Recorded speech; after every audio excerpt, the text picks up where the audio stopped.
Kochi corporation പൊളിക്കാൻ ഉത്തരവിട്ട Regal flat സമുച്ചയത്തിലെ 36 flat ഉടമകളുടെ ആധാരങ്ങളിലും ഇല്ലാത്ത റോഡ് ഉണ്ടെന്ന് എഴുതി ചേർത്തു. റോഡില്ല, പക്ഷേ ആധാരത്തിൽ റോഡുണ്ട്. കോർപ്പറേഷന്റെ രേഖയിലും റോഡുണ്ട്.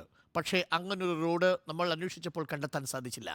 9 നില കെട്ടിടത്തിലെ മുഴുവൻ ഉടമകളുടെയും ആധാരത്തിലെ അതിർത്തികളിൽ എവിടെയും ഈ 7 മീറ്റർ റോഡിനെ കുറിച്ച് മിണ്ടുന്നുമില്ല. റീഗൽ ഫ്ളാറ്റ് നിർമ്മാതാക്കളുടെ കൂടുതൽ തട്ടിപ്പുകൾ റിപ്പോർട്ടർ പുറത്തുവിടുന്നു. Reporter big breaking. എനിക്ക് പിറകിൽ കാണുന്ന റീഗൽ ഫ്ലാറ്റ് നിർമ്മിക്കുന്നതിൻ്റെ ആവശ്യത്തിലേക്കായി കോർപ്പറേഷനിൽ കൊടുത്ത ഡോക്യുമെന്റിൽ മാത്രമല്ല 7 മീറ്റർ റോഡെന്ന് എഴുതി ചേർത്തത്.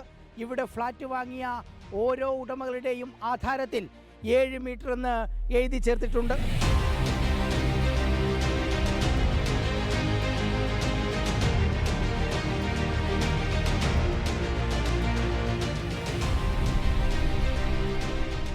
ഈ മാസം 26-ാം തീയതിയാണ് കൊച്ചി ജവഹർലാൽ നെഹ്റു സ്റ്റേഡിയത്തിനടുത്ത് അനധികൃതമായി നിർമ്മിച്ച 9 നില റീഗൽ ഫ്ലാറ്റ് കെട്ടിട സമുച്ചയം പൊളിച്ചു നീക്കാൻ കൊച്ചിൻ കോർപ്പറേഷൻ ഉത്തരവിട്ടത്. കെട്ടിട നിർമ്മാണ അനുമതിക്കായി സമർപ്പിച്ച രേഖകളിൽ കാണിച്ച 7 മീറ്റർ റോഡ് ഫ്ലാറ്റ് നിർമ്മാതാക്കളുടേതല്ലെന്നും ഹൈക്കോടതി അഭിഭാഷകനായ KP മുജീബ് കരം തീർക്കുന്നതാണെന്നും കണ്ടെത്തിയതിനെ തുടർന്നായിരുന്നു നടപടി.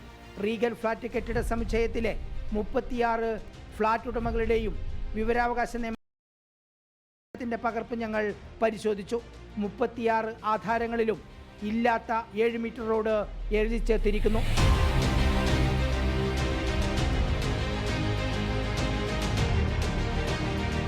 അതായത് കെട്ടിടാനുമതിക്ക് കൊടുത്തതുപോലെ തന്നെ ഇല്ലാത്ത 7 മീറ്റർ റോഡ് എല്ലാവരുടെയും ആധാരത്തിലുമുണ്ട് എന്ന് ചുരുക്കം.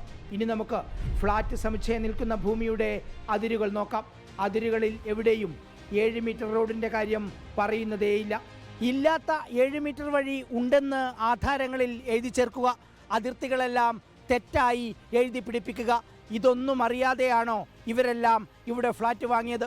Reporter TV Prasad, in reporter, Kochi.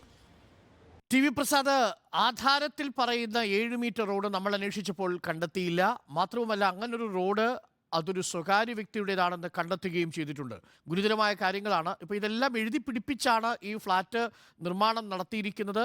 അടിമുടി ദുരൂഹതയാണ് റീഗൽ ഫ്ലാറ്റ് സമുച്ചയം നടത്തിയിരിക്കുന്ന ഇടപാടുകളിലെല്ലാം. എന്തൊക്കെയാണ് ഈ കൂടുതൽ വിവരങ്ങൾ നമ്മൾ ഇന്ന് പുറത്ത് പ്രേക്ഷകരെ അറിയിക്കുന്നത്? എത്രമാത്രം ഗുരുതരമായ കാര്യങ്ങളാണ് ഇവയെല്ലാം? TV പ്രസാദ്.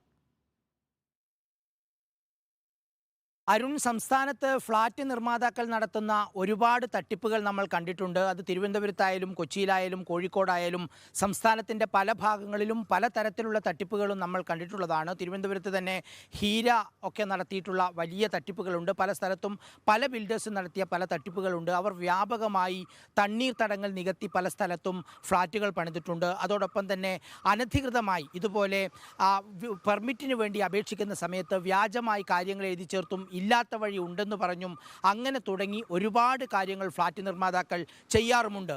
പക്ഷേ ഇതിലുള്ളൊരു പ്രശ്നം, അതിലെല്ലാം കുടുങ്ങിപ്പോകുന്നത് അവിടെ പോയി ഇതൊന്നും അറിയാതെ ഫ്ലാറ്റ് വാങ്ങിക്കുന്നവരാണ് എന്നുള്ളതാണ് ഇതിലെ ഏറ്റവും പ്രധാനപ്പെട്ട പ്രശ്നം. പിന്നീട് എന്തുണ്ടാകും? ഏതായാലും ഫ്ലാറ്റ് പണിഞ്ഞു പോയില്ലേ, ഇനിയിപ്പോൾ അതൊന്ന് ശരിയാക്കി കൊടുക്കണമെന്ന മനോഭാവത്തിലേക്ക് ആളുകളെല്ലാം മാറുകയും ഇത്തരം നിയമലംഘനങ്ങൾ ആവർത്തിക്കുകയും ചെയ്യുന്ന ഒരു സാഹചര്യമാണ് കേരളത്തിലുള്ളത്. അതിനിടയിലാണ് കൊച്ചിയിലെ കോർപ്പറേഷൻ ഈ കഴിഞ്ഞ ദിവസം ഒരു ഫ്ലാറ്റ് പൊളിച്ചു നീക്കാനുള്ള ഉത്തരവിടുന്നത്. നമ്മൾ പറഞ്ഞതുപോലെ കൊച്ചി ജവഹർലാൽ നെഹ്റു സ്റ്റേഡിയത്തോട് ചേർന്നുള്ള റീഗൽ ഫ്ലാറ്റ് സമുച്ചയം 9 നിലകളിലാണ് അതുള്ളത്. 36 കുടുംബങ്ങളുണ്ട്.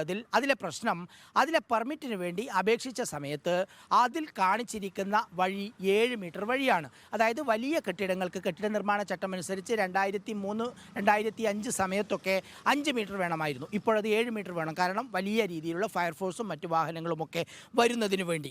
പക്ഷേ ഇവർ ചെയ്തത് ഇല്ലാത്ത റോഡ് ഉണ്ടെന്ന് എഴുതി കാണിച്ചു. യഥാർത്ഥത്തിൽ അത് പിന്നീട് തർക്കമായി. 2012-ലൊക്കെയാണ് ഇപ്പോൾ ഒരു തർക്കമായി മാറുന്നത്. പിന്നെ വലിയ പരാതിയിലേക്കൊന്നും പോയില്ല. ഏറ്റവും അവസാനം 2021-22 സമയത്ത് മുഖ്യമന്ത്രിയുടെ പരാതി സെല്ലിലേക്കാണ് ഹൈക്കോടതി അഭിഭാഷകനായ മുജീബ് പരാതി കൊടുക്കുന്നത്. അതായത് എൻ്റെ പറമ്പിലൂടെ ഫ്ലാറ്റുകാർ വഴിവെട്ടുന്നു, അതിനെക്കുറിച്ച് അന്വേഷിക്കണം എന്നുള്ളതായിരുന്നു പരാതി. അത് LSTD ഡിപ്പാർട്ട്മെൻറ്റിൽ വരുന്നു. കൊച്ചി കോർപ്പറേഷൻ സമയബന്ധിതമായി അന്വേഷിക്കുന്നു. ഈ പറയുന്ന സ്ഥലം, അതായത് ഫ്ലാറ്റ് നിർമ്മാതാക്കളോടും മുജീബിനോടും രേഖകൾ ഹാജരാക്കാൻ ആവശ്യപ്പെടുന്നു. ഇതെല്ലാം പഠിച്ചുകൊണ്ടാണ് പിന്നീട് ഇപ്പോൾ ഏറ്റവും ഒടുവിലായി ഇങ്ങനെയൊരു താൽക്കാലിക ഉത്തരവ് കോർപ്പറേഷൻ്റെ ഭാഗത്തുണ്ടാകുന്നത്. അതായത് ഫ്ലാറ്റ് നിർമ്മാതാക്കൾ സമർപ്പിച്ച രേഖകളിൽ എവിടെയും ഈ പറയുന്ന 7 മീറ്റർ റോഡ് കാണാനുമില്ല എന്നുള്ളതാണ് പ്രധാനപ്പെട്ട കാര്യം. ഇപ്പോൾ തന്നെ സ്റ്റേഡിയത്തോട് ചേർന്നുള്ള ഈ ഫ്ലാറ്റിലേക്ക് പോകുന്ന അവർ ഇപ്പോൾ ഇട്ടിരിക്കുന്ന ആ റോഡെന്ന് പറയുന്ന ആ റോഡിൻ്റെ കഥ വരുന്ന ദിവസം നമുക്ക് റിപ്പോർട്ട് ചെയ്യാനുള്ളതാണ്. അത് ഇപ്പോൾ തന്നെ 7 മീറ്റർ ഇല്ല എന്ന് കാണുന്ന ഏതൊരാൾക്കും മനസ്സിലാവുകയും ചെയ്യും. ചുരുക്കത്തിൽ അങ്ങനെ പെർമിറ്റിൽ കാണിച്ച ആ ഇല്ലാത്ത 7 മീറ്റർ റോഡ് പിന്നീട് വന്ന ഫ്ലാറ്റ് നിർമ്മാതാക്കളുടെ ആധാരത്തിലും കാണിച്ചു എന്നുള്ളതാണ് ഇതിൽ ഏറ്റവും പ്രധാനപ്പെട്ട പ്രശ്നം. അതായത് 36 ഫ്ലാറ്റ് ഉടമകളും ഇതെല്ലാം നോക്കാതെയാണോ ഈ ഫ്ലാറ്റ് വാങ്ങിയത് എന്ന സംശയമാണ് ഉയരുന്നത്. കാരണം നമുക്കൊക്കെ അറിയാവുന്നതാണ്, നമ്മളൊക്കെ ലോൺ എടുക്കുന്നവരാണ്.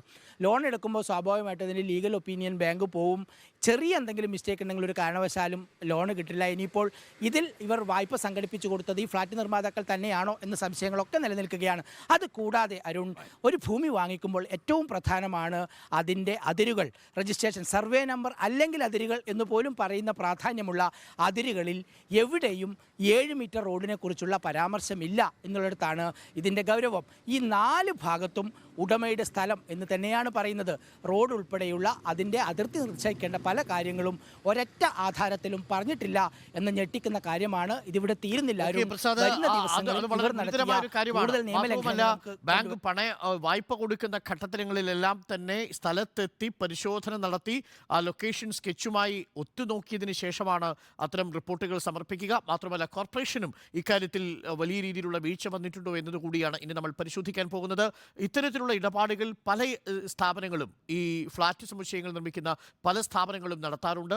ആ വഴിവിട്ട നീക്കങ്ങളാണ് റിപ്പോർട്ടർ പുറത്തു കൊണ്ടുവരുന്നത്. ഇപ്പോൾ പുറത്തു വന്നത് റീഗൽ ഫ്ലാറ്റ് സമുച്ചയം ഇല്ലാത്ത 7 മീറ്റർ റോഡ് ഉണ്ടെന്ന് എഴുതി പിടിപ്പിച്ച് ഈ 36 താമസക്കാരായിട്ടുള്ള ആളുകളെയും പറ്റിച്ച് ബാങ്കിനെ കബളിപ്പിച്ച് ഒക്കെ പണയവും വായ്പയും ഒക്കെ ലഭ്യമാക്കിയ കേസാണ്. വളരെ ഗുരുതരമായ കേസാണ്. ഈ ഫ്ലാറ്റാണ് ഇപ്പോൾ പൊളിച്ചു കളയാൻ കോർപ്പറേഷൻ ഉത്തരവിട്ടിരിക്കുന്നത്. കല്ലൂരിൽ ജവഹർലാൽ നെഹ്റു സ്റ്റേഡിയത്തിന് തൊട്ടടുത്തുള്ള റീഗൽ ഫ്ലാറ്റ് സമുച്ചയത്തിലാണ് ഈ ദുർവിധി. ഇല്ലാത്ത 7 മീറ്റർ റോഡ് ഉണ്ടെന്ന് എഴുതി ചേർത്തു. 7 മീറ്റർ റോഡ് ഉണ്ട്, പക്ഷേ അതുള്ളത് സ്വകാര്യ വ്യക്തിയുടേതാണ്. അത് ഈ ഫ്ലാറ്റുമായി ഒരു ബന്ധവുമില്ല എന്നതാണ് പ്രധാനപ്പെട്ട കാര്യം. എന്തുകൊണ്ടായിരിക്കും അധികൃതർ ഇത് ശ്രദ്ധിക്കാതെ പോയത് ഈ ലൊക്കേഷൻ സ്കെച്ച് കൊടുക്കുന്ന സമയത്ത്, പ്ലാനിംഗ് സമർപ്പിക്കുന്ന സമയത്ത് എന്നതാണ് പ്രധാനപ്പെട്ട ചോദ്യം. ഇത്തരത്തിലുള്ള കേസുകൾ ഒറ്റപ്പെട്ടതല്ല എന്നതുകൂടി പ്രേക്ഷകരെ അറിയിക്കട്ടെ. ഈ കേസുകൾ റിപ്പോർട്ടറിൻ്റെ സ്പെഷ്യൽ ഇൻവെസ്റ്റിഗേഷൻ ടീം എത്തിക്കുകയും ചെയ്യും പ്രേക്ഷക സമക്ഷം.